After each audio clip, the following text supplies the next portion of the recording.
does it have to do with the RFP? But I do want to ask for the.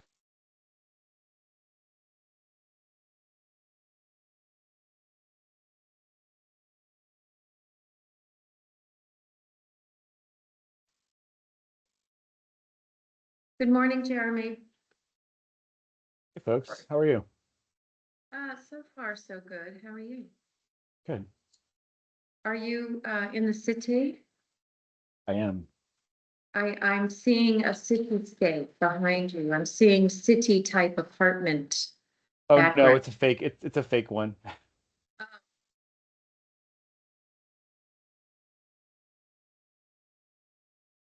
I'm gonna just mute you, Yeah, Jeremy. you're good.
accidentally connected.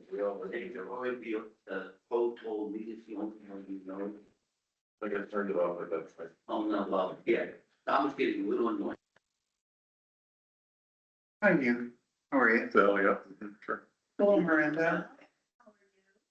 No, Johnson. So, John's coming, but I think he said he's gonna be over like. Isn't my phone. And so, I need the one. Sorry. Sorry. Oh, didn't know. It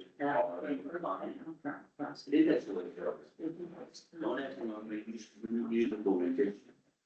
I will say when you started singing, I thought it was my voice because you sang. Sounded like me when you're singing. I'm lazy to say.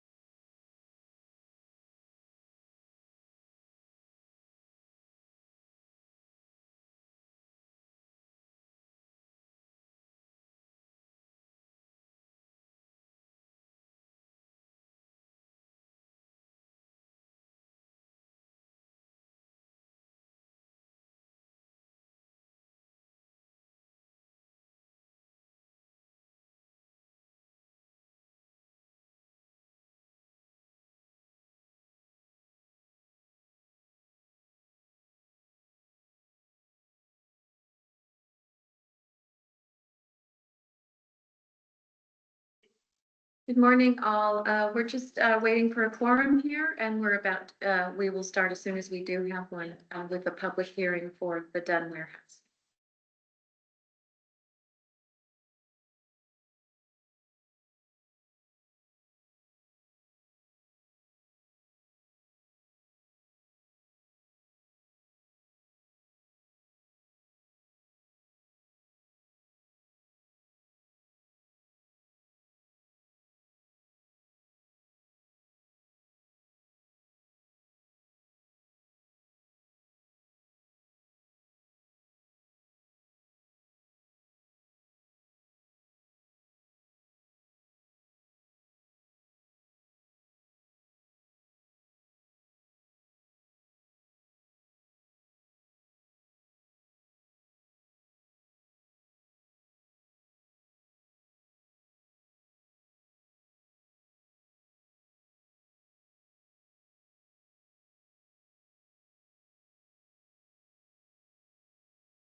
Hey, let me just get the, Who are we calling on to deliver the presentation? I'm do it any way you want. Jen, you projecting this? I will, yes. Okay. So, just a comment. We are opening, public meeting, for specific discussion of, Dunn Warehouse. We are not going to close the public meeting. That is, we didn't do a proper notice for the city. The city is under the property. We will have this meeting and the meeting will be open until whenever, certainly to the next meeting, maybe the meeting thereafter. Because obviously it's important that the owner have an opportunity to talk about the project.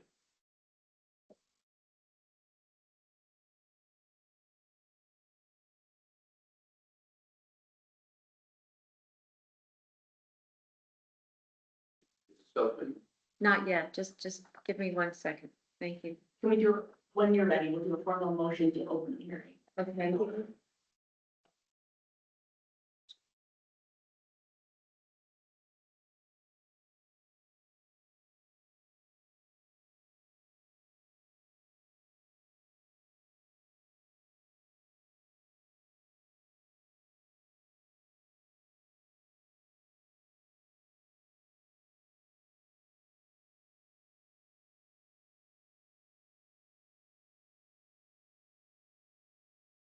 Oh.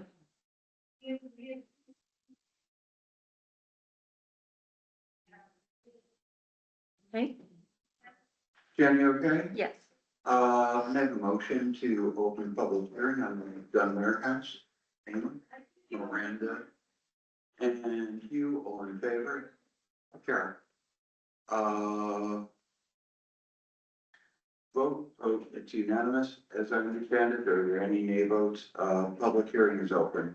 So, Reminder to articulate your votes, please.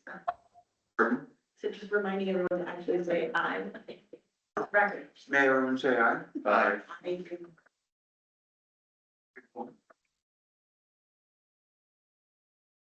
Folks? How do you want to proceed?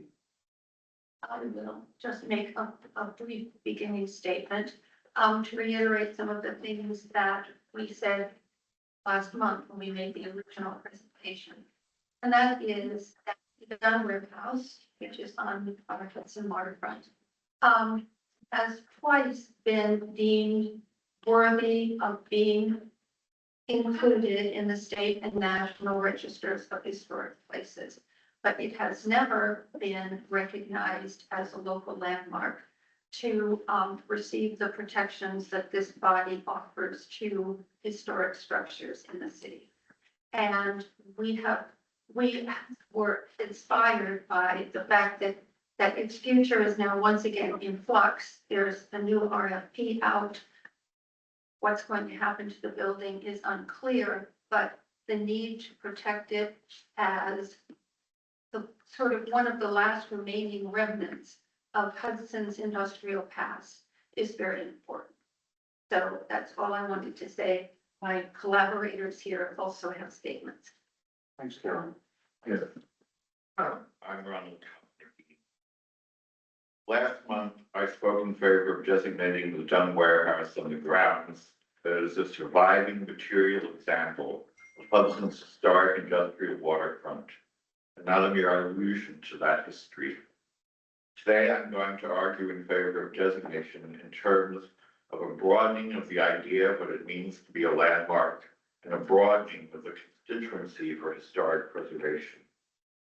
Structures of many different architectural styles, of different historical uses, representing the history and activities of many different groups, are qualified for preservation on aesthetic and cultural grounds. The Dunn Warehouse is one of these. You may remember in this context of inclusiveness, your designation of Old Shiloh Baptist Church in response to the call of Reverend Ed Cross, a designation which I and others supported. Preserved and repurposed, the Dunn Warehouse can serve an ever larger and more inclusive community and stand as a linchpin of Hudson's revived waterfront.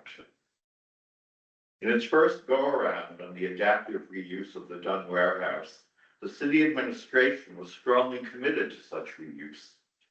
This time, its commitment may not be so certain. To the administration, I say, if you want adaptive reuse, support designation. To this commission, I say, if you want to make adaptive reuse more certain, vote for designation. Thank you. Thanks very much. Other folks? My name is Matt McKee. I'm sorry I didn't gather anything, but you know, this is a very unusual circumstance. Normally, the owner of the property is properly notified and present. And we would respond to their. Just a small point, that's my fault. It has nothing to do with the city not wanting to participate, it has to do with Phil not getting a proper notice to them. Well, that's very unfortunate Yes, and makes the purpose of this meeting dubious. I don't think so. You're giving us information and the meeting will be held open until the city can participate in the next In meeting. any case, what I will say is that this is a very beautiful bill. In a very beautiful setting. It's on the waterfront, it's in the parkland. That you see it from all directions. And it's an asset of the city, the people, and should be protected. I think that all of you can appreciate its beauty and its worthiness. Thank you. Thank you. I'm sorry that this is. Who's that? Anyone else? Did you all want us to go through slides? This is Margaret Morris. I have my hand raised. Yes, Ms. Morris, Go ahead. go ahead. Okay, thank you. Margaret Morris, First Ward resident, also First Ward council member. Sorry I could not be there in person today. I am joining today to speak in strong support of designating the warehouse and providing it with historic designation to protect it. I think the point about its visibility on the river is very important. The previous proposal for development was very consistent with connecting it with our waterfront and preserving it for adaptive reuse. And so I just want to say that this has my very, very strong support, and I hope that the Commission will take into consideration its designation, as Carol has already indicated, nationally, and provide and access the protections that identifying it and granting it designation locally would provide to it. So I'm hoping that you will support this application. Thank you. Thank you. Any hands on, I see Yeah. that Lloyd has his hand up. Go ahead. Justin Weaver, Mayoral Aid. I just wanted to show up to this meeting to represent the city and state that we are all for this historic designation of Dunn Warehouse.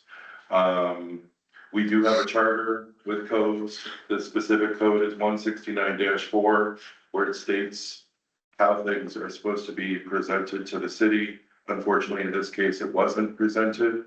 The intent to make this building a historic designated building, that does not mean in any way, shape, or form that the city is not fully supportive of this happening. We leave it to the board. You guys are the experts on what becomes historic and what doesn't. But I just wanted to put that out there, that the city recognizes the beauty, the history, and the majesty of the building. Thank you. Thank you very much. Lloyd? Hello, the distinguished body, people interested in historic preservation, as my mom was, very active, very active. It was a strong aspect of her life and how she conducted herself, and she was always very active. So I, Lloyd Alden Kenning, wish to speak in strong support for this measure, and I wish whatever obstacles and whatever considerations that anyone, city or this board or anyone has that's been withholding this is a bit of a head scratcher. So I understand things don't always go, you know, according to oil, is that how you say it, Bill? I think that was perfect. Lloyd. Yeah.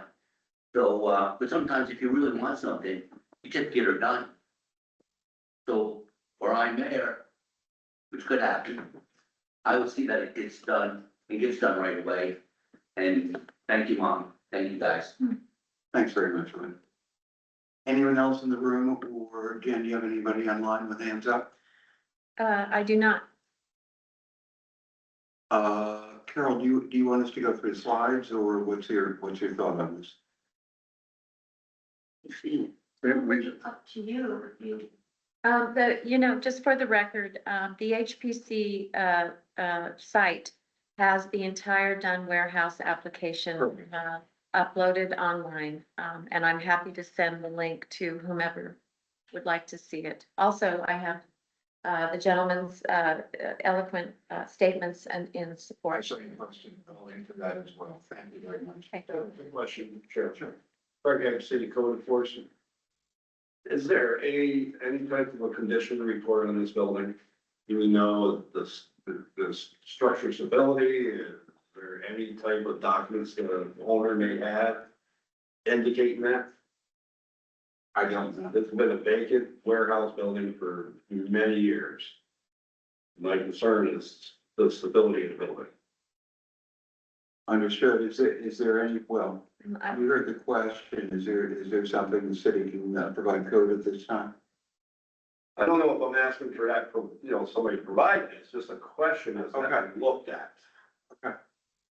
You work for the city, Okay. or are you part of the city? Yeah. Okay. That's not my job to have somebody do Whose it job? or a single building. So whose job? is it?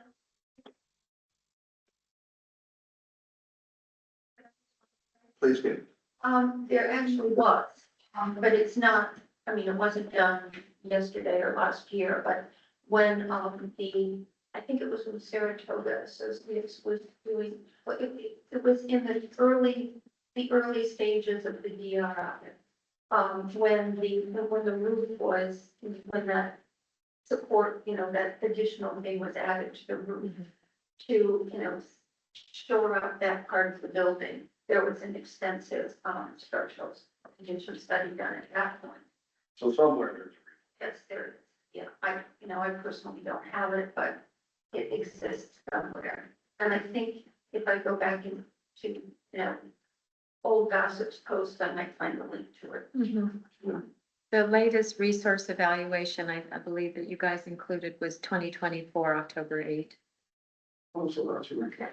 But to your Well- point, I don't know that it has current condition. The summary statement is really limited to, it meets the criteria for, a historic, Oh, right, Yeah. exactly. mhm. But I think done and done. Sometimes. the reason I asked, obviously, is to make sure the building is preservable. Mhm. We can do all this, the next thing you know, we find out that, guess what, we can't save this building. That's why it should be, part of that whole process to make sure the building is valuable enough and preservable. Matt, you have your hand up? Yes, I'm not an expert on this sort of thing, but given the fact that this building is, the walls are brick, they are supporting walls of the building. And the primary parts of the building do not show any evidence of structural problems. The only part that looks bad is that part that they had to redo. And the stability of the building is probably quite good. It would have to be something to do with the roof or other parts. The walls do not have to be weak in particular. What? Are there sites that are necessary buildings or like battlefields and graveyards? Aren't they and they fall under the jurisdiction of historic preservation. And is it necessary that the building, as long as the building is able to be made safe? And if it were not, restorable, which I highly doubt that nothing is impossible. We just need to challenge the impossible that we may think is the case. But I fail to see how, that speculated upon condition would hold up a designation. Because other things are designated that aren't necessarily pristine, restored buildings. I would just say, I don't believe it would hold the designation either. We could ask Victoria to look into it, but it seems like a point worth understanding if there was a condition before it expressed. And it also seems clear to me that we can designate it, and then we would treat it just like any other building in any other condition when it came before us for a modification. Understood. Thank you. Matt? Yes, I would also point out that the previous proposal that was offered on reuse of the building, they did not seem to have a problem with the idea of restoring. And that it was falling down was not even imagined. So I find this a very strange station. I don't think it's quite so strange. Craig is responsibility for all our safety. And he has the right to seek information on the safety of any structure. That is a separate process, but kind of worth knowing where we're at. Who's got their hand up, Carol? That's me. Would you like us as the applicants, as it were, to provide the information about the structural condition? I think I can probably get it from the done and done people. If you can access an existing document, that would be great. But I would also assume that, if it's dated or flawed or whatever the city may choose to do, study a structure, be that as it may, it doesn't have to necessarily stop our process. We're going to continue to have open public hearing. We're not going to close this meeting. And we look forward to more people coming in and hopefully responding. Lloyd? So go ahead. I'm sorry. Just spoke up. I had my hand up. I just want to be clear, I'm not requesting anything. It's a question Yeah. of condition. That's all this is. And the concerns are future down the road, when we try to preserve and do these buildings, we determine at that point that you can't do it. And I don't care what anybody says. Not every structure can be preserved. And the only person that can make that decision is a certified engineer. And that's my point with this. We have an owner, which in this case, it's the city of Hudson, does this. And then after an engineer gets in there to start preserve and finds out that they can't preserve it because of cost value. And that is in our code, to my knowledge. So that's why I'm asking, since the city of Hudson is the owner here, if there was ever and has been recently any type of review just to determine, is this building or safe? I hope it is, by all means. I mean, we never want to see that. But we don't want to go through this whole process. Next thing you know, it's not, can't save it. That's my point. That's why I'm asking the question. I'm not requesting anything. I'm just asking that question in case that is an issue. And that would be directed at the owner of the property by default to the mayor's office. Correct. That's it. I just wanted to say, if we do have a recent, report on the condition of the building, it would be on the city website under the DRI, portion of the website, specifically under the subcategory dumb warehouse. Okay. Every document is listed there. If there was a recent one, that's where it would be. Okay. Lloyd? And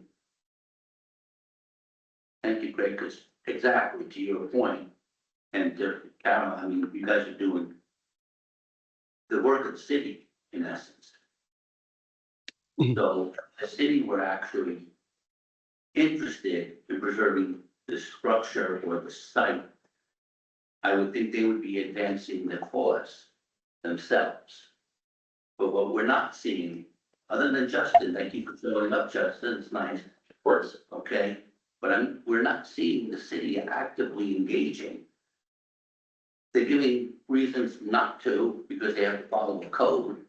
But, I mean, if you want it, darn it, you just go ahead and do it. You know, someone repent later. In all fairness, you are asking us to overlook the code with another subject. All right, maybe I'm confused, but So, if you want to go and do something, the code is stopping you from doing something. well, No. I don't understand. The code isn't stopping anybody from doing anything. The code official is asking a question No, I got you. of concern. and No, I that's it. appreciate that. The city- Listening to the Sir, I'm trying to answer your question that you're not even supposed to be directing to me, you're supposed to be directing to this commission. All right, but I will answer your question. The city is represented here. No, I wasn't making a question. I'm trying to answer your question. The mayor saying this here and the code official is here. So I don't know why, well then, okay. So the question wasn't directed to you, it was directed to this commission, and it was a very simple question. So it's not for debate. If you want to debate that, you debate it with the commission, not with the mayor's office or me. That's another conversation on another day. Okay, can I? The mayor's office is represented and the code official is I was represented. speaking to the So I'll board. leave it at that. I was speaking Speak to to the me, board. we're going off on predicates that are And I not was just saying that if the city wanted to do this as the owner of the property, they would be doing it. And nobody's saying you're not doing it. That's a view, but there's no basis for saying that the city is not. I totally will on still board. be. So, I mean, just to remind everyone, the city here is the Historic Preservation Commission. Yes. And so in order for a property to be locally designated, this commission must first review it and then make a recommendation to the common council, who then gets to vote on it. So there's a process for that. You're in that process. Okay. Go ahead. And then I truly love to wrap this I have up. my hand raised. okay. Yes, just one moment, Ms. Morris. Go ahead. I can speak. Yes. Okay. I do hope that the DRI section of the city website has been updated with recent documents. The last time I looked, it struck me that it wasn't up to date. And I want to say that in my opinion, the whole DRI process, which includes the Dunn warehouse, has become increasingly less transparent and more opaque since the year 2020. I called for the current process to be open to the public, as I believe it should be under the open meetings law, that responses to the RFP, that whole vetting process could be held in the meetings to which the public is admitted. I don't know if this is going to happen or not. I hope it will, but that's what I want to say about that whole issue. Thank you. Thank you. And I have two hands raised. Commissioner Barrett? Yeah, I just wanted to say regarding the structure itself and its condition in the application, it really deals more with integrity. Does the structure still retain its historical appearance? I believe that's all that's required. Once it got its designation, as we all know, doesn't 100% protect the building. It makes it, eligible for grants and so on. But if someone wanted to do something and going forward, it just proved that, the building was really safe. This building or any building was condemned or just wasn't salvageable. That having its designation doesn't necessarily protect it. Thank you. And, Who else you got, Jane? Margaret Morris? Yes, Margaret Morris again. I just want to point out that the Dunn warehouse was one of the DRI projects, and $1 million that was designated for the Dunn warehouse in the most recent RFP has been redirected away. And so I want to bring that to everybody's attention, because the city's commitment to having historic designation is laudable. However, I question why the monies in the DRI project were redirected away from the Dunn warehouse in the most recent RFP, and I want everyone to be aware of that, because that is a concern to me. Thank you. Margaret, being on the council, knows very well why the money was redirected. And that is because, the Dunn and Dunn folks cannot come up with enough money in order to go forward. The contract had to be severed. And if we didn't transfer the $1 million to another city project, we would have to return that money. So that is why it was redirected to another city project. And Margaret knows that very well. Lloyd? And we're looking, getting in, exactly to Craig's point. I'm not aware that there's any order to vacate or any eviction, well, I'm, as a condition that would prohibit this building from being used. I don't see an order to vacate. Okay, so I would think if this was like a structural problem, you might see something like that. You might see, you know, what other, you know, eviction notice, but, you know, you should look into see if there's any such action on this building.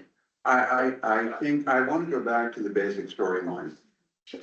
We're talking about, designation of this building as a local, historic site.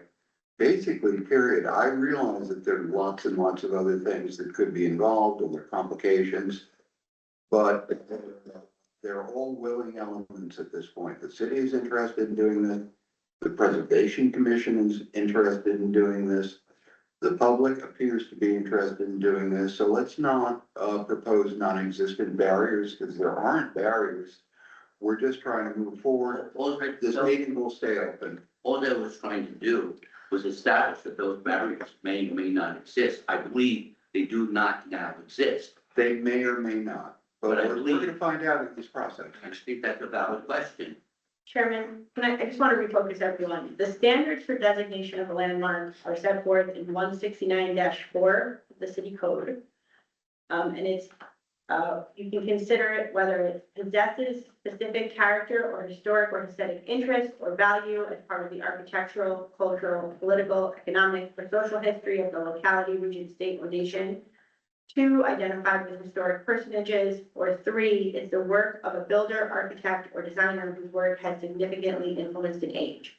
So I think we're looking at criteria 1, a special character, historic or aesthetic interest. So that's what the comments of the hearing, when the public, that's really what we should be focusing on at this point, whether it meets the criteria or not. And we will, Victoria. Yeah. That's going to be the focus, but want the it's a public public to meeting. understand. People should raise whatever stuff they feel they need to. In the meantime, I would like, if we can, go to a regular order of business. Yeah, Victoria, do we need to do anything or can we, can we have a motion? Specific Fine. I have a motion to continue the public hearing. Do we need a minimum, maximum? So moved. But you need a date. Someone with a calendar. Are we moving?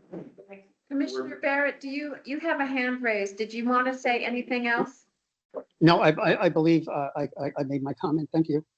Okay, take your hand down. When's our? November 14th. Can I have a motion to continue this public hearing through the 14th? And if we need to, we can extend further. You and Miranda, all in favor? Aye.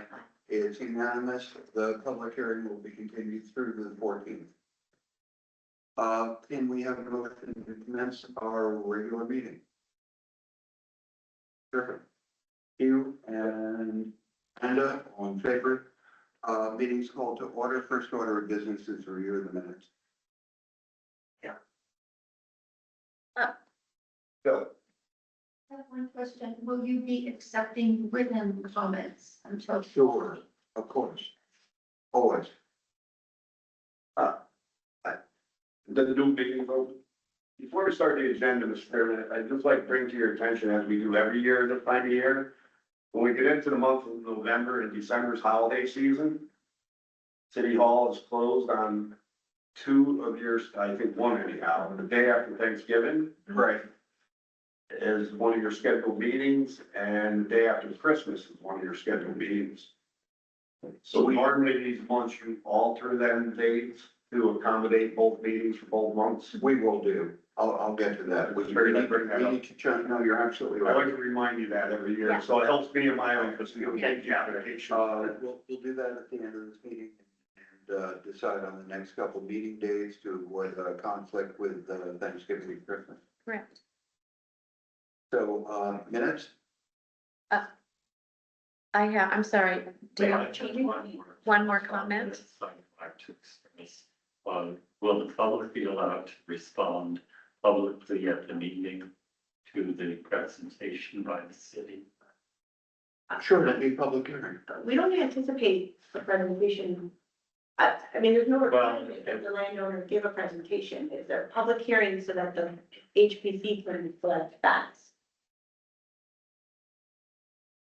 But to the point of whether the public should be enabled to comment at a public hearing, I don't see why Well, of not. course they can comment. Whatever the stimulus is, I don't the know. response can be whatever people want to say. Mhm. Can we move into our regular meeting as we just voted to do?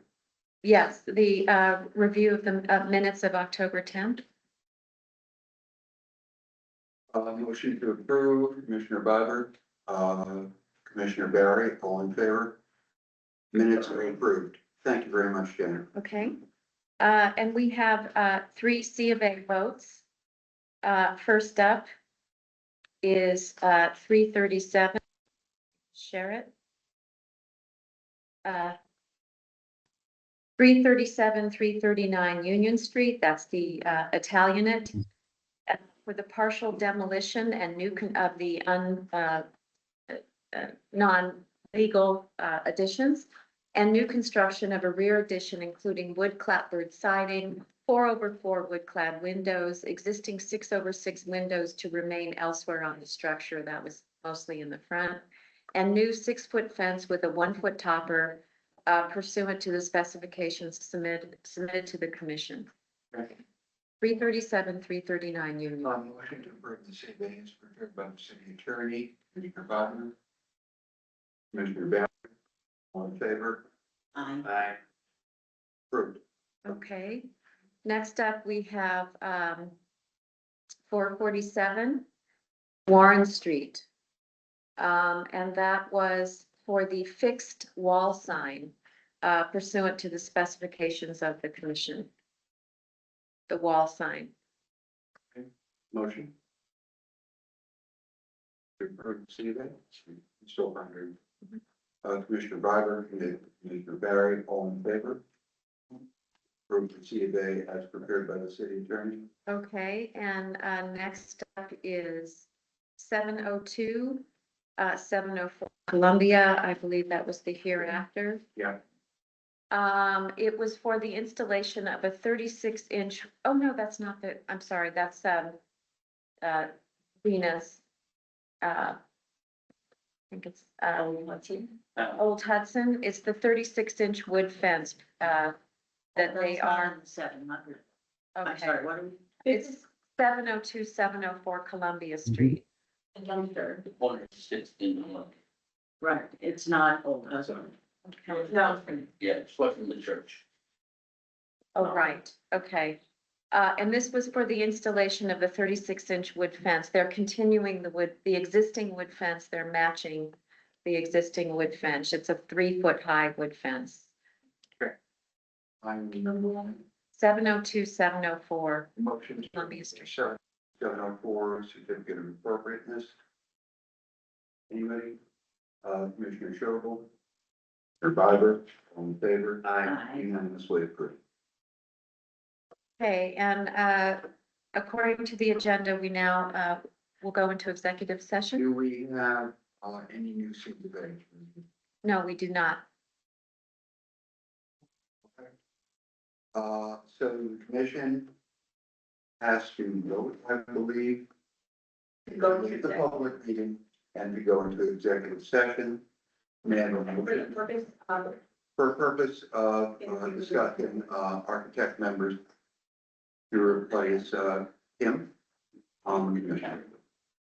Thank you all for attending today. Thanks very We much. appreciate it. You have a motion? Yeah. Hugh and Miranda, Okay. we're entering executive session, so we're going screens down. Okay, Commissioner Steins, Commissioner Barrett, if you would like to dial in, if you could dial into Hugh's cell phone, Why don't we 917. why don't we just kick everyone else out of the meeting and then just us? Okay, Yeah. okay, I'm gonna kick everyone else off the meeting. So you want me? I think everyone else is gone. I mean, Justin is the only one, but he has to be on to run the meeting, but everyone else looks to be off. Okay, There are two folks here, who expressed strong interest in being part of the commission. We need to get one of them out. Temporarily, do you guys have any feelings about that? Outside. That would be great, so if you do that, thank you. Me shortly. Thank Okay. you.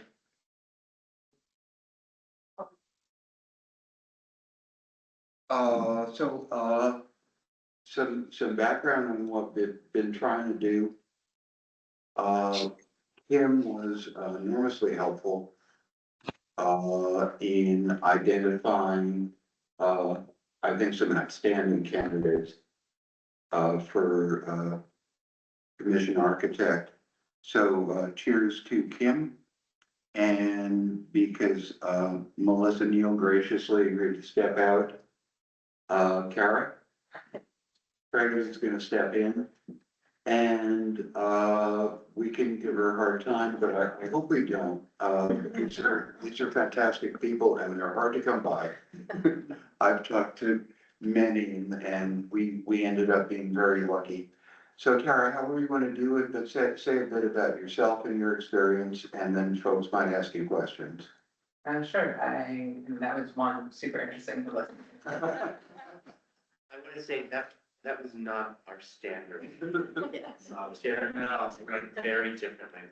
We reached some lows there. I Yeah, think. I took like all sides of it. I'm trained as a master's in architecture from Yale, and can you speak up? yeah, sure. Kara, I have a master's in architecture from Yale. I've been practicing for 25 years, mostly like in a more international kind of setting. I was the director of architectural projects at the Guggenheim. So I've overseen a lot of large cultural transformations, and in fact, talking about that, where I really so much of what you were talking about, but to that warehouse down by the river, which I love. That's we're thinking a lot of that because there were a lot of warehouses that were adjacent to the battle was built, and they got taken away by the cities. And that really deteriorated the overall improvement that the project brought. So I just relate to like, yeah, let's try to keep that warehouse, So I had practiced a lot of contemporary architecture, but I live in a Victorian house. I was a student of Frank Gehry's. I worked for him for 10 years. Say that again, because that's a big name. I was a student of Frank Gehry's, and I worked for him for 10 years. He's still in Manfor. I studied with Doc R&D. But I had this love of old and new coming together, and I also went to college in Hudson Valley, went to Vassar, so I'm like, very much loves the place. I live across the river. And I love just sort of all of the cultural transformation that's happening in Hudson. And it really, really appealed to just being more involved locally in what's happening. And I feel like that's maybe the perspective I can bring. It's just having done this type of stuff. And I've also done some things in DC, working with the Historic Preservation Commission. I work at Gary. So just all these different scales, but the opportunity that come from having these amazing historic buildings. And I just think Hudson's already on a track that is exciting. And I felt great when I talked to Kim. She was cool. Like I related to her, so I felt very comfortable. Then you brought me with the doctor. No. So I feel like part of my sweet spot, like with all the different things I've overseen, is complex stakeholders. So really trying to understand what everybody needs, and where they're coming from, and finding solutions. Like the solutions we. I've just worked with a lot of very big personalities, and think it sounds fun. And, it sounds great, so that can throw it for me. I'm like, I did that right. Kara, to ask you, I'm John Schob, I've been on the commission with Phil and others for about 10 years. And some of the work we do, it's exciting, like preserving the Dunn warehouse. Some of it, it's executive session, right? Not so much. Sorry. Right, so, a lot of it is, it's real road. And it's, it's everything from approving a sign Sure. to actually, and this is, where architects are the most valuable. We have overseen, to my knowledge, 3 new constructions and, overseen, approved, right? New construction in the district, and that is a very hard thing to do. Right? This last week, I got into a conversation about something that we approved 10 years ago, 8 years ago, and people are sort of mad about it still. So I just want you to know that the time commitment, I found this to be one of the most rewarding, non-professional, in other words, income earning undertakings I've ever participated in, but it can grind a little bit. Sure. Some of the meetings are like 30 minutes, like today, what a mercy. And then some of them are not. We've had meetings that range to like 3.5 hours at times. And the architect member is really important because who knows what's going to be on the agenda? And who knows whether Listen, I've architects. been at that whole time. Like, I felt super comfortable, very confident. I didn't even say this stuff, but I feel like I feel like I'm in the right place. All right, good. It's really more for you. Yeah, It's really not, it's not a question. So I It's actually to educate you. Is that I worked for myself, I practiced by myself for the last 10 years, very successfully, but I don't have community here. Yeah. So there's something really, really lovely about just being on your faces and being here and like kind of being involved with making transformation locally. So like that, obviously, there's no income involved, but there's like meeting people and, like that's huge when you spent your last 10 years on Zoom. I mean, my projects have been in Abu Dhabi, in California, in Dallas, from freaking Saki, New York. Yeah, So like, this sounds funny. okay, good. I Yeah, wanted but, to know. like, and I think that's virtual. That's to me being a professional, right? Is that you have like the stuff that you have to do and you get fun stuff, like that was a good combination. I would expect nothing less from historic preservation. Good. I'm sure. Well, we've gotten what you're seeking. I have felt like I've gotten in space in terms of community and making an impact. Yeah, like it's just like a little bit of Bucks and Back. Yeah, A little bit. Hit the TV show. yeah. Right? Folks online? Commissioners Barrett, signs? No, I have no comments. No. Some of these details are pretty historic in nature, right? So your contemporary work is, and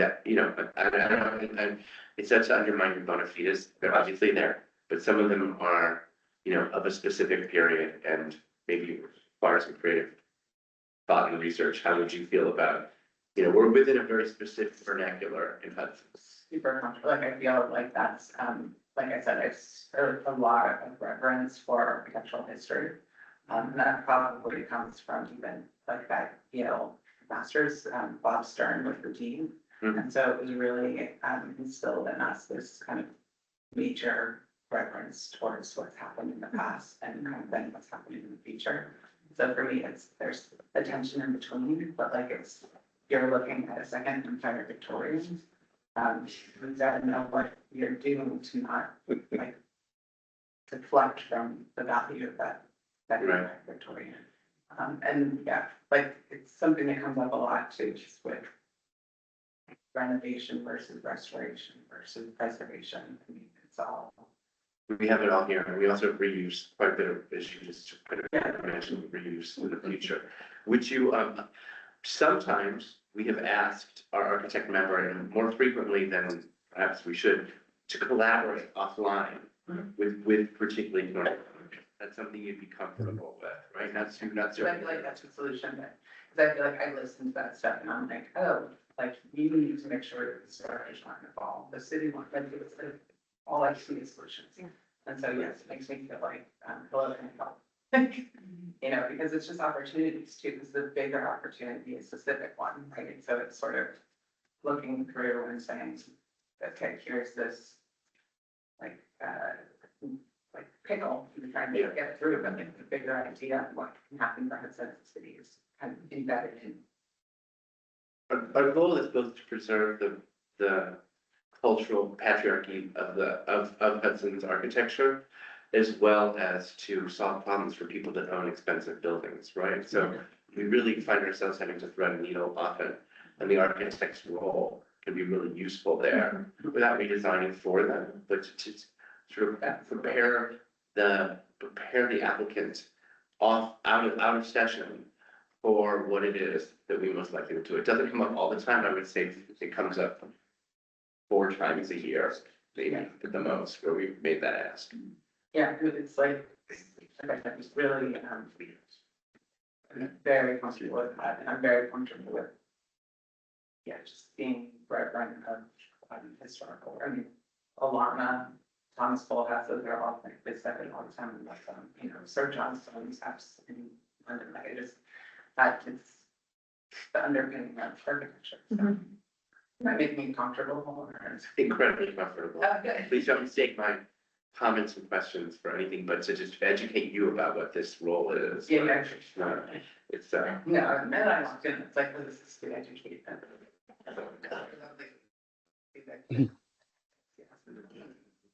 Yeah, I just wanted to add to some of the things that John has said. I too have been on the commission for a long time, 10 years or more.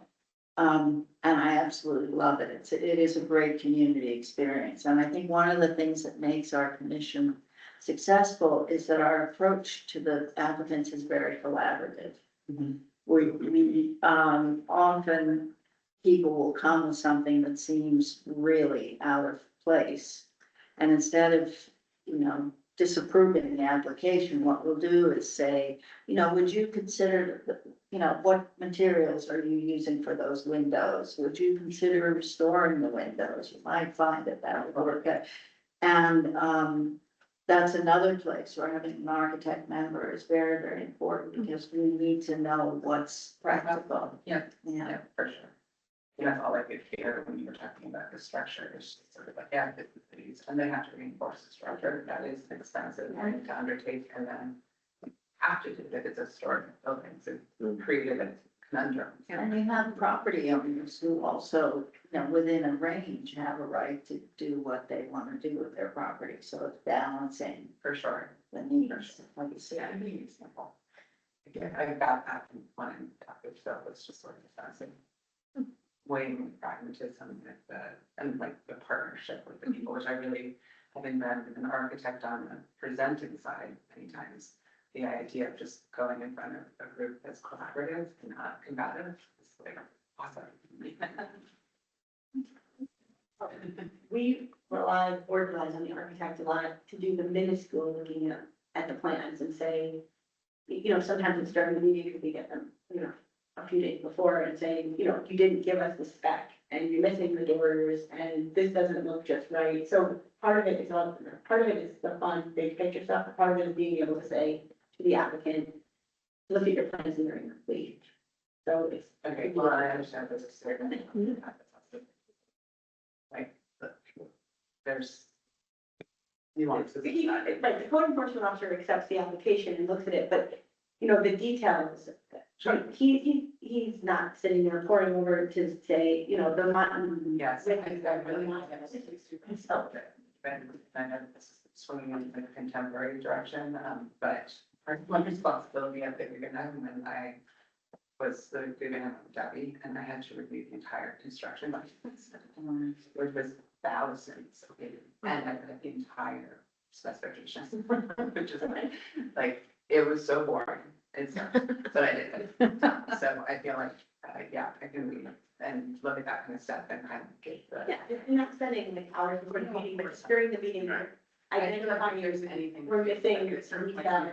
just become fast with stuff. Yeah. To me, there's a very, it's like, I look at it and get it. Like, I'm not, I want to work with other people, I want to work with mine. Like, so yeah, I love doing that kind of stuff. I do it quickly. It's easy. I do want to say, because the code, our goal is to make sure that, so we approve something, this is to dovetail on why we do that, right? We approve something, it goes back to code enforcement, then it gets executed. We need to make sure that we don't get involved again. So we have to make sure that we have approved and assembled sufficient material for him to go into the field and say, yes, this is what they approved, and hold it up, and then he doesn't have to do any guesswork or Make sure like along these lines, it just sounds like you guys have been doing this for a long time, so just making sure you're coaching, whether it's me or her, about what you need from us. it's not even a big deal, it's just, I just want you to know what an aspect of what the architect does. Well, and that's one of the fun things too, it's just, like, it's always valuable for an architect. I mean, I'll comment a little bit if I can. Yeah. Mr. Commissioner. Try to be quick and brief. I've been doing this a long time as well. I've always said very clearly to people that come to my office that have to go in front of a commission, anytime you hear historic preservation, the stereotype automatically, their lives become the beginning of the end, and it's like everybody cringes. I make it very clear, this is probably one of the best organized professional commissions I've been involved with, at least in my current role. Now I'm going back my previous roles as fire chief and everything I've done in this city. My relationship with the board and the architect, and one of the things you said earlier that made me like perfect. Old to the new and new to the old. So that's one of the most complicated things we run into as code officials. When we're trying to preserve something that's old to do it in the new standards. And it's very complicated. And we've been very fortunate on this commission to have architects that were always adjusting to that. I know when I first started, our architect back then, his big thing was about windows, and he never gets his head again. You just can't take a window that's, 200 years old and think you're gonna bring it to today's standard. It's just, and maybe now you can, but ever since then, no, we've always had very good architects, and it's a very valuable tool on this commission, and that's why it's there. And it also does help me through the process when we're sitting here and the board members may not know that, no, you can't do that because the code doesn't allow it no matter what. That's where the architects reinforce that, and we've been very fortunate over the years in very minimal issues, in my opinion. It's very.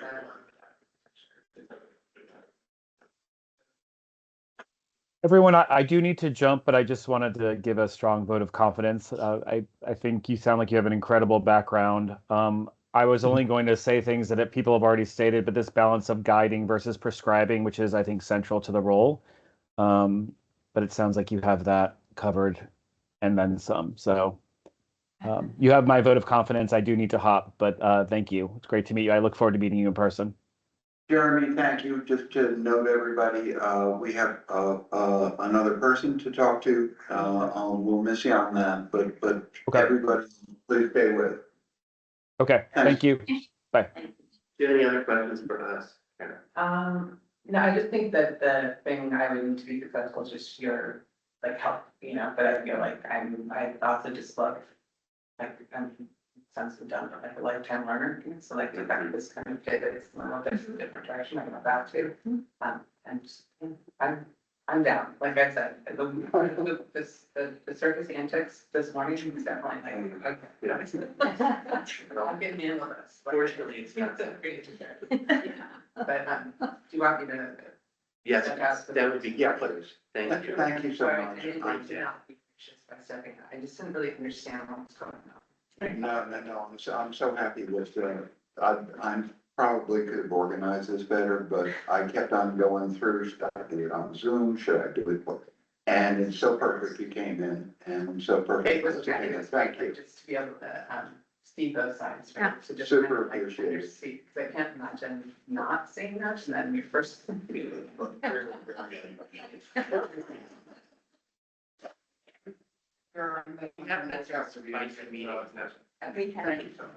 was not the word.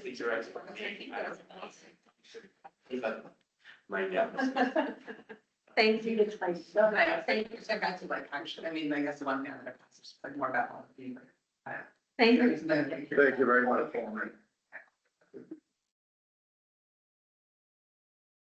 Thanks so much. Yeah. Right. Paul, are you good for one more? Sure, yes. Thank I think today is for sure.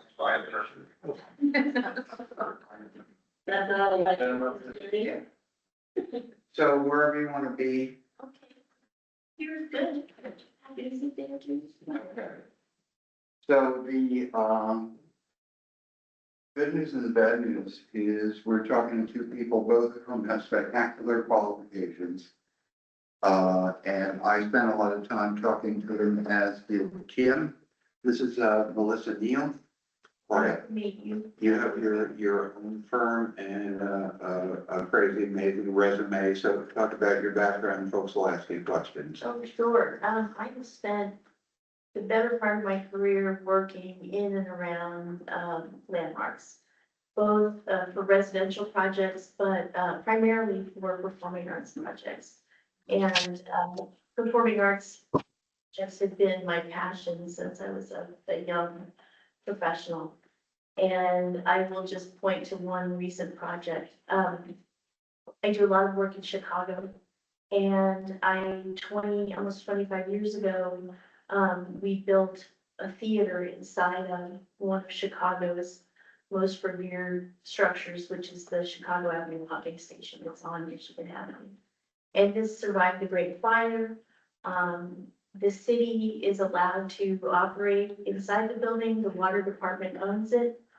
It was built in the late 1800s and has had additions through the early 20th century. And I was invited back a couple of years ago to add lobby space to the theater that we provided for an incredible theater company, Looking Glass. So I am very familiar with working with many stakeholders in terms of both inhabiting a building, talking to an old building, and restoring it. And in this next chapter of my career, this opportunity is incredible to me because I would love to share what I have learned over these 30-something years and serve the community in Hudson in that regard. So much more to say, but happy to answer any questions that you may have. Do you live in Hudson? I'm sorry. I don't. I currently live in Sharon and my house is on the market and my aspiration is to move to Hudson. So once that happens here, I come. It's Sharon, Connecticut? Yes. So are you able to make meetings? Yes. In person? Yes. Here I am. Happy to be here in person. I think that's the best. First, a lot of our work has to do with people renovating residential structures. Have you done a lot of work with residential architecture as well? Yes, I have quite a bit. And so, working in New York specifically, working in landmarked buildings, doing renovations and restorations for often single family clients, both townhouses and multi-res buildings.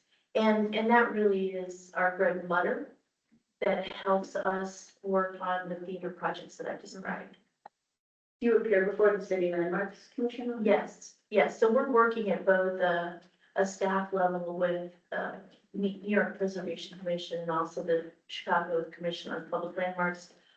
Often we're in conversation very early. We'd like doing that so that we can understand what's involved with a particular building. And we love working with city attorneys as well, to try to find the best path forward for any restoration or renovation project.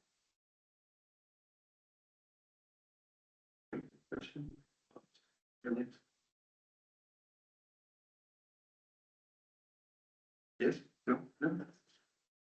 Paul? Commissioner Parrott? Uh-oh, we can't hear you. You're on mute, Paul. Oh, unmute yourself. He doesn't want to. He's still Okay. getting mine. Oh, No? I give There a- you are. I give it a thumbs up. okay. Now we can hear you. Okay. Okay, no, I was just saying, I like what I hear regarding your approach to, particularly period architecture. Is there any particular period that you favor more or less, or have worked more or less with? It sounds like you've done a lot of like maybe 18th, 19th century work. Yes, yeah, I'm thinking about some of the earlier buildings. Typically, these are 19th and 20th century buildings that we worked inside. Okay. Ready, thank you. We had, and should mention that, not all of our work is, necessarily ambitious or a true transformation. Many applicants are replacing their windows and shutters. Right. They're installing a new fence and, perhaps a railing on a porch. They are doing a roof and so on. And one of the things I'm very proud of for our work for a long time now is, with the exception of one or two instances, we actually don't turn anybody down. We solve the problem. Could you talk a little bit about problem solving? Because there are very different kinds of applicants that come in. There could be a quite sophisticated architect and builder with extremely strong and entrenched points of view on why they're right, we're wrong about any specific detail.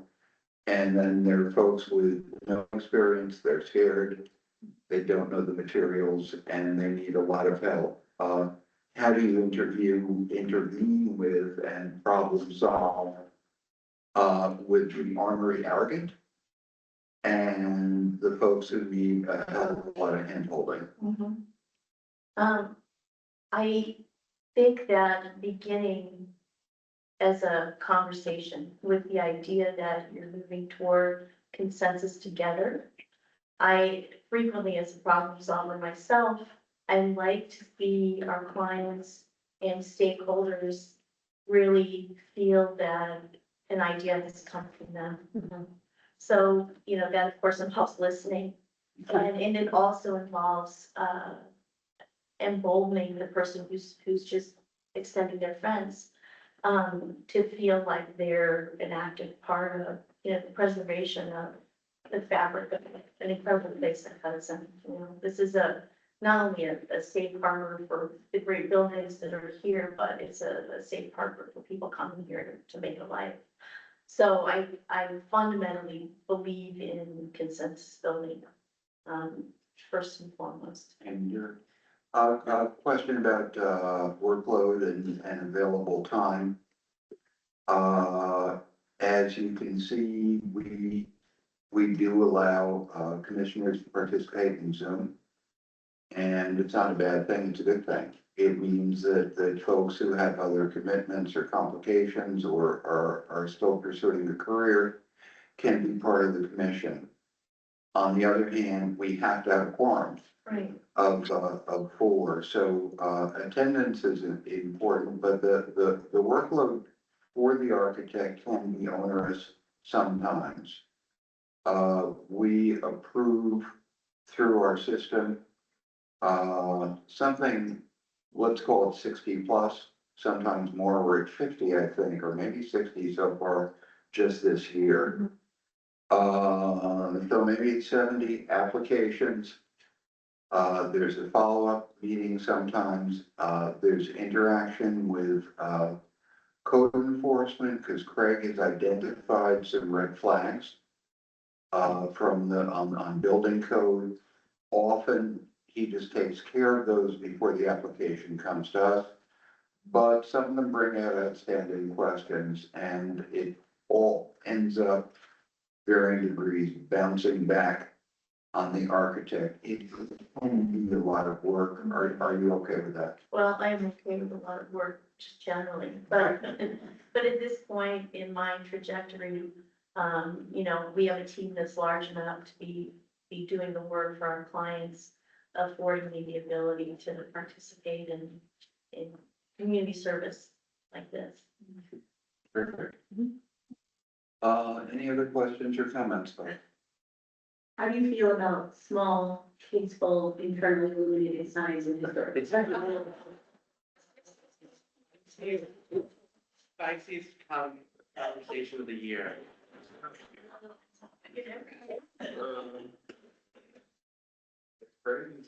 Yeah.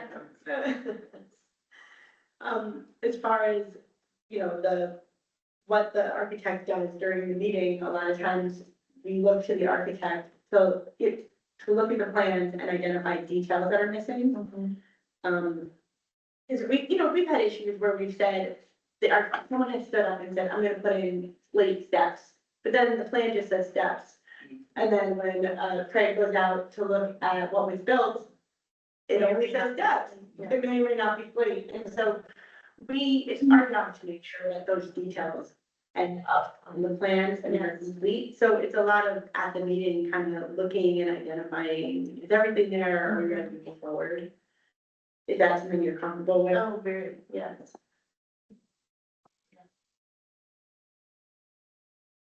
Anything else, Mike? Nope. Okay. Thank you, John. I would say thank you, you're. Thank you so much. So impressive. Oh, And thank you all so much. thrilled for your interest. We are blessed. Thanks so much. All right. Thank you. Talk to you soon. Thank you.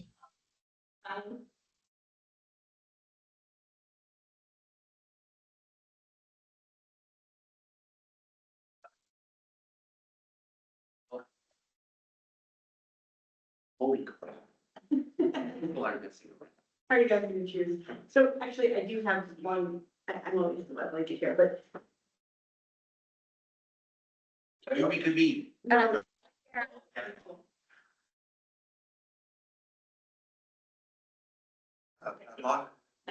need to make sure, she said she's in Connecticut. I just wanna, before you guys, are you intending to make a decision right now? Yeah, but. Yeah.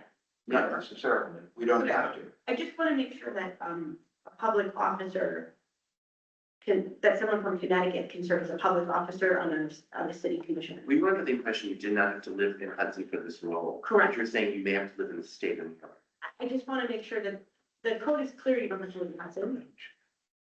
But, We've had other commissioners who did not live in the state? in the state. Okay. I'm sure you have, my problem is I spent a lot more time than we just did with both of the candidates. They're bloody fantastic, and I had no idea exactly where to turn. I can comment on some observed differences in style, but their credentials are incredible. I'm stunned, frankly, with that. We always felt that there would be difficulty in finding the right level of talent.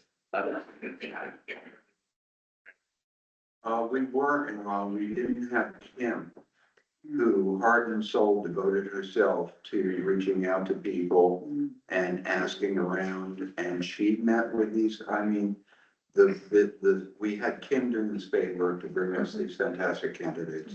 I've thought that whichever we choose, the other should be cultivated and thanked, because we do get other openings, right? Some people retire, and if they retire, there's no reason we could not have, you could have another architect, even if they're not serving as architect members, and indeed, some would argue you should.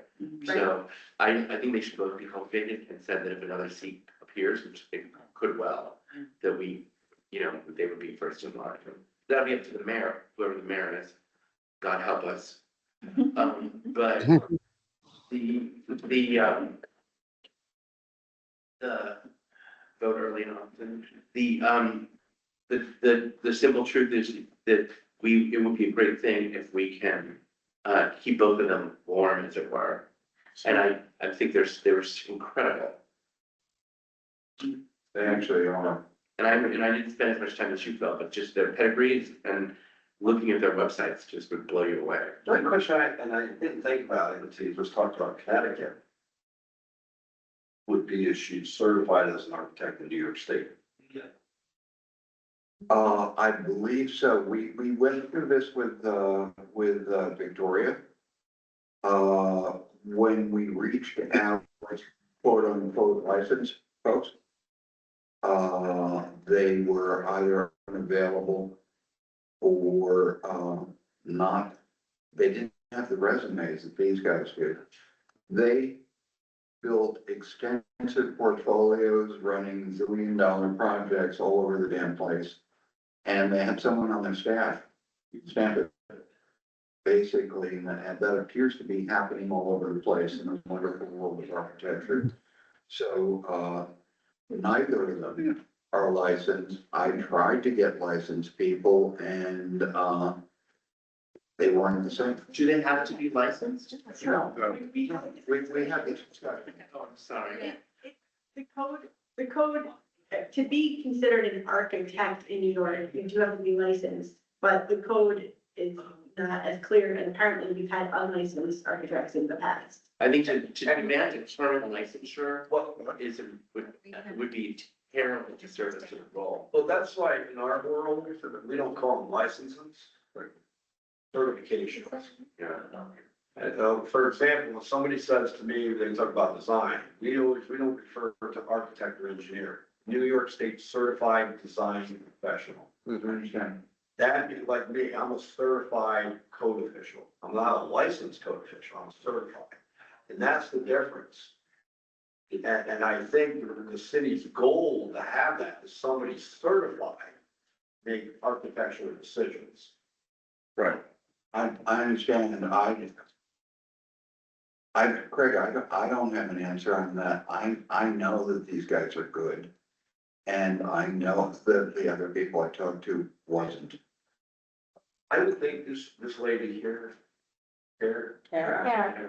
Carol was the first one. said she's an architect, business for herself, so that tells me she's probably certified in New York State. She has another, but the other one has a practice she has a huge firm in her office she's an office in New York City. But with that said, she may not be certified, so she may be having somebody else certify things for her. In my, Yeah, there's the certification and then there's licensing. So you could have a certified architect that does your plans and then the licensed guy stamps the plans. there is no licensing with architectural. Or certified or. I'll be honest with you, we get people all the time that give me plans that are design professionals, Right. Yeah. and I don't even accept them because they're not certified. So does that certified mean they can stamp a plan? Certification means that you get a stamp from the New York State Education Department Okay. saying you're certified to design and review. So that's the certification. Plan based on the code. I understand where we're at, which is, I've never seen better candidates, whatever that's. But they were both great. They were both great. They seem to be The great. differences that I noticed, agreed, important, not important, slightly different style. Kara is got a warmer presentation style, than Melissa, but, that's about what I saw. I have no idea what to do. They're both great. The second candidate, appears before these types of boards often. Yes. So does Kara. I'm not going, I don't think we can build a case on, limited experience on sort of either of them, or limited ability to interact with us, or the customers, or with Craig, or they both got that. I mean, I'm sort of looking at style differences. I don't see any difference in capacity. I would say you're right. From a technical perspective, second candidate, Melissa maybe, like her background may be slightly more aligned with the theoretical mission of what we do. However, I don't think it's not material enough to make a difference, and what does really matter. There's no wrong answer. I would give a slight edge to the first candidate, Kara, for two reasons. Number one, she's close by. I mean, I believe her also that she can come from she's close by. But secondly, her stated reason for wanting to do it, to build community, is exactly what this board is about. They both have sufficient technical expertise in the space. They both can understand very quickly how this operates. Kim did not know a great deal about this when she started, and it's been really effective. And, I would say that I would, if you were gonna ask me what I'm gonna choose, I would probably go with a hairline difference with the first candidate. Only because she just, I think she'll have an enthusiasm and excitement for this role. Maybe we should have asked Melissa more about her enthusiasm and excitement. I had vetted that. I mean, she was willing, when the issue first came up, she was willing to give us one of her partners with the license. to Kara come to was. Meetings with her, absolutely. They both are very committed. No, Melissa. Melissa has a firm right now. Kara, I believe, has gone solo. But Melissa has a major firm that she runs. And, was willing to have one of her senior people volunteer to come to every meeting with her in case we needed stamping, which we don't, but. Well, I would just say of the members that are here who are deciding, we fortunately have Paul, we don't have Jeremy. Jeremy is very supportive of Kara, but of course, Jimmy is seamless. So if I would not want to be the deciding vote between them, because I would go either way if the commission wanted to go to either one of them. Same with me. Can you hear me? Yeah. Yeah. Yes, Hello? we do. All right, no, I would say between the two, my preference would be for the second one for Alyssa. I just like the sounds of her experience, what her portfolio seems to present is really what we do more of here, as opposed to Tara. That's just my thought, that if I had a choice between one or two, I would choose the second one. I think that with the body of work that they've both done over 30 years, whatever, it's a matter of which sound bites you got in meeting in response to questions. I don't think they're significantly differentiated in terms of capability, because they have broad experience. Kara is slightly more flamboyant. She loves bread alone, she loves meat hook, she has a sense of at least food connection. And Melissa, I really, really like her. She's slightly more executive, slightly professional style. Kara is slightly more informal, and I don't know what the hell that all means. The one thing that I feel about Kara is that she has a real interest in the community aspect of what we're doing. I feel like Melissa would be, fabulously smart about the details of a design. But I think that Kara might have an edge in terms of thinking about the community, the appropriateness of a design in terms of the larger community. I don't know. And I agree with John, the fact that she lives in Coxsackie is a real. In plus. Catskill. Doesn't she live in No, Catskill? she said cut. Yeah, I think she said that. Oh, Coxsackie. Yeah, so. We should just make the decision and make the decision, but I would say. Yeah. The only thing is, there is no difference between them and mine. We just didn't, this was not a proper interview where we gave them both a series of questions.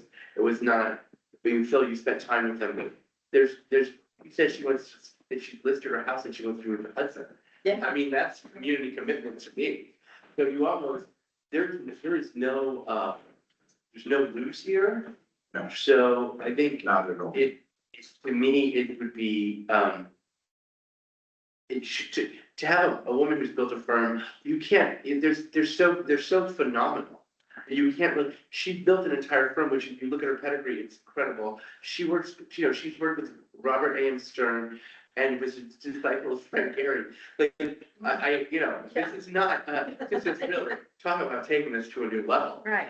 So I think Phil is inclined to go with Kara. I think you are slightly inclined to go with Kara. I I would go in either way and we can make a palette argument for both. What do you think? Karen. Okay, you're slightly inclined to Karen?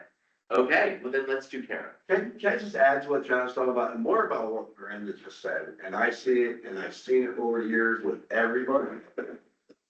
Community involvement with the passion of this commission. That's a very good point, in my opinion, deal with what I do. And I know a lot of you folks don't see what I deal with on a daily basis, but when they come to my office, knowing they have to come here, that's one of the things I talk about. And listen, that board is very passionate to what they do. And that's about the community. You hit the nail right on, that's my opinion. That's just my opinion, I have no say here, but I deal with this from the beginning to the end. You're the middle.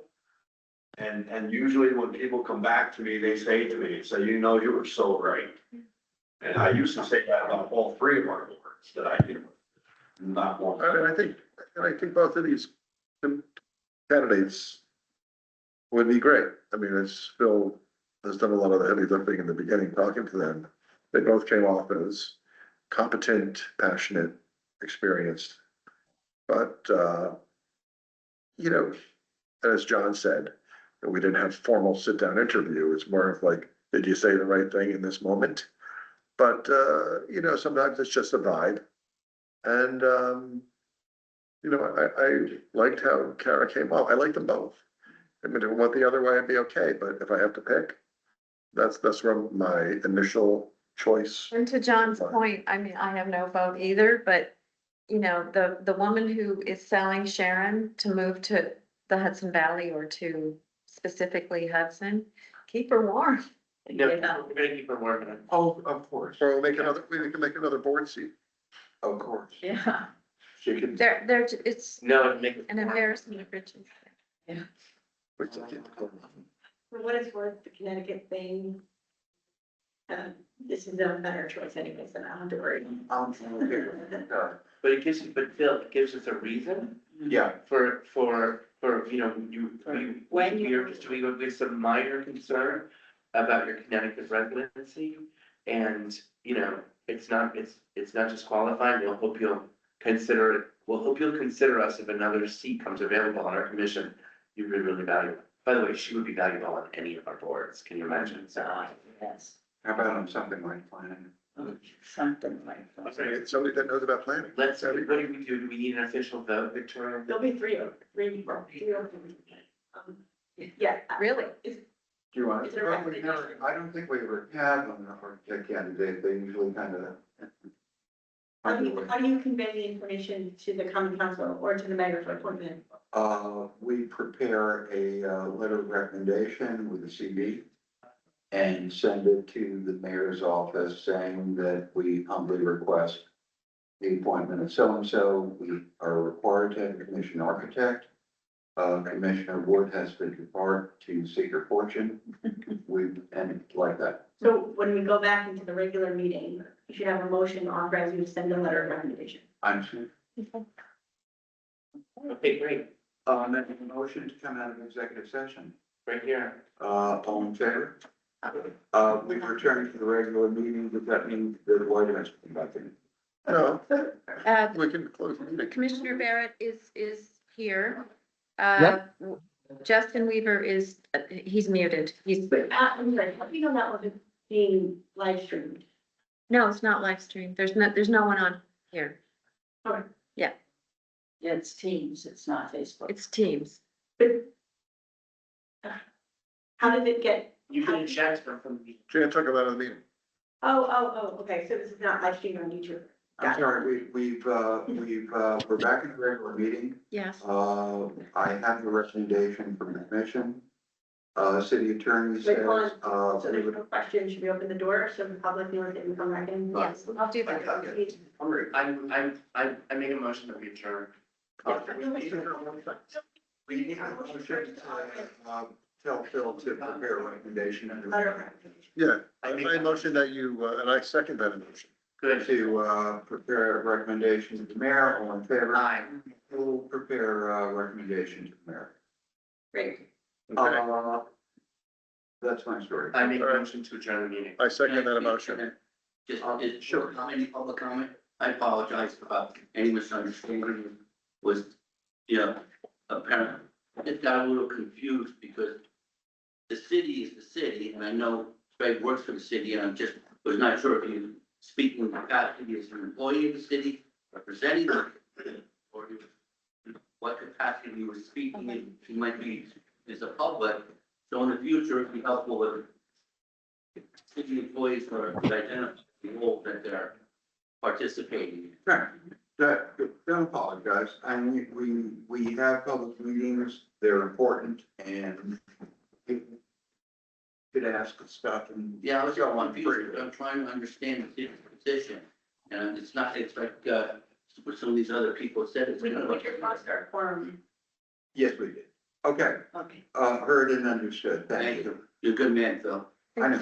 so. Well, we didn't adjourn yet, but that's No, okay. but- Let's adjourn. Okay. I feel like we did adjourn. We're You're done. I just, I feel like the motion was seconded. All right. I'll second it.